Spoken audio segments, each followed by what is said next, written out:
At 1 p.m., Pompeii still believed it had survived the worst. By sunrise, the city would no longer exist. August 24th, 79 A.D. Morning. Pompeii is waking up.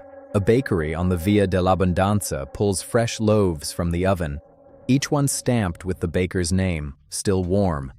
Down the street, a fuller is stretching wool to dry. In a back room, a child draws gladiators on a wall in charcoal. The lines are unsteady. He's maybe 6 years old. 11,000 people live here. By tomorrow, most of them will be gone.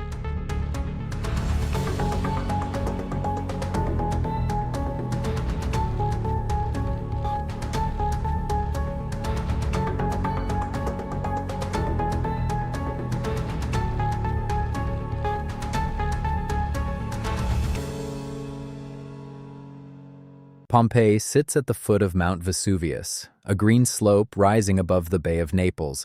The mountain is silent. It has been silent for as long as anyone can remember. The people of Pompeii don't have a word for volcano.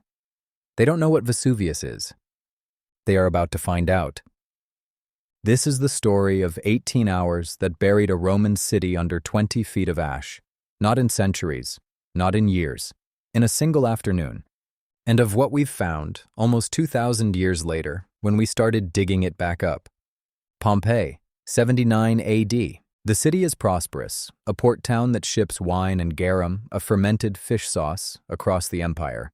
The wealthy use it as a summer retreat. The streets are paved with stone, worn smooth by carts. There are bathhouses, brothels, amphitheaters, over 11,000 graffiti messages scratched into the walls. Curses, love letters, election slogans. A man named Celadus the Thracian gladiator is, according to the walls, the heartthrob of the girls. 17 years earlier, a major earthquake had damaged much of the city. The reconstruction is still going. There's scaffolding on buildings, new frescoes being painted. A construction site in the center of town has fresh lime mortar drying in jars. The city is rebuilding from disaster. It has no idea what's coming. In the weeks before the eruption, there are signs, small earthquakes, more frequent than usual, wells and springs going dry, animals behaving strangely. But to the Romans, none of this means what we know it means. They have no reference for it. Vesuvius last erupted in prehistory. There's no living memory, no oral tradition, no warning carved into stone. Just a mountain, quiet, familiar, part of the landscape. Around 1 o'clock in the afternoon, the mountain explodes. A column of superheated ash and pumice shoots 20 miles into the sky. Across the Bay of Naples, in the town of Misenum, a 17-year-old boy named Pliny the Younger is studying. His mother runs to find his uncle, Pliny the Elder, commander of the Roman fleet. She points at the cloud. Pliny the Elder takes one look. Unlike everyone else, he moves toward the disaster, not away from it. He orders ships prepared. He's going to evacuate survivors. In his nephew's words written years later, the cloud looked like an umbrella pine, rising on a sort of trunk and splitting off into branches. By mid-afternoon, pumice begins to fall on Pompeii. Small stones at first, then larger ones, the size of fists. Roofs start to collapse under the weight. The streets fill with white rock. By evening, the ash cloud has turned day into night. Lamps are lit in the middle of the afternoon. People wrap cloth around their mouths, but every breath tastes like dust and sulfur. The people of Pompeii face an impossible choice. Flee through the falling pumice and risk being killed in the open, or stay indoors and risk being crushed when the roof gives way. Most flee. Thousands of people pour out through the city gates heading south toward the coast, carrying what they can. Children, valuables, food. They make it out. Some stay. Either they can't leave, or they think it will pass, or they've decided to ride it out in the cellar. Around 2,000 people remain inside the walls. Pliny the Elder reaches the coast near Stabii. The water is too rough to land normally. He goes ashore anyway. He visits a friend, calms the household, eats dinner. He sleeps that night while the mountain rains fire across the bay. By morning, he won't wake up. Sometime after midnight, the eruption changes. The column of ash, which has been holding itself up in the atmosphere for over 12 hours, finally collapses. Gravity wins. The superheated gas and rock cascade back down the mountain in waves called pyroclastic surges. The mountain begins to come down. Each surge moves at 100 miles per hour. Each one carries temperatures over 500 degrees. The first surge hits Herculaneum on the western side of the volcano. Most of the people there had fled to the beach, hoping for rescue. They huddle inside the boathouses on the shore. The wave reaches them in seconds. They die instantly. Modern analysis suggests the heat was so extreme that soft tissue vaporized on contact. Then the surges turn toward Pompeii. The 2,000 people still inside the walls don't have time to feel it. The heat kills them before the ash buries them. Some are caught in the open, some in their homes, a baker in his shop, a family in a courtyard, a dog still chained to its post by the front door, twisting against the leash. In a garden in the southeast of the city, 13 people huddle against a wall. Men, women, children. They had nearly made it to the gate. They don't make it. Pliny the Elder dies on the beach at Stabiae, likely from toxic fumes or exhaustion. 2 days later, his companions find his body lying untouched in the ash. According to his nephew, he looked as though he were asleep.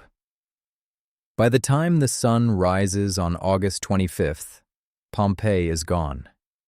Buried under 20 feet of ash and pumice. The streets, the houses, the bodies. All of it sealed under a layer so thick that no air can reach what's underneath. The organic material doesn't rot. It just stays there. Frozen. For 1,669 years, no one knows where Pompeii is. The city is found by accident in 1748 during the digging of a canal. Workers hit a wall, then a fresco, then a body. Excavation begins, and what they uncover is unlike anything in the ancient world. In 1863, an Italian archaeologist named Giuseppe Fiorelli notices something strange. The bodies decomposed long ago, but the ash hardened around them so quickly that it left perfect hollow molds where the bodies used to be. Fiorelli pours plaster into the cavities. What emerges are people, exactly as they died.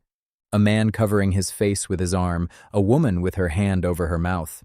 2 figures in the house of the Cryptoporticus, locked in an embrace. The dog, still twisting on its chain. For over a century, archaeologists told stories about these casts based on how they looked.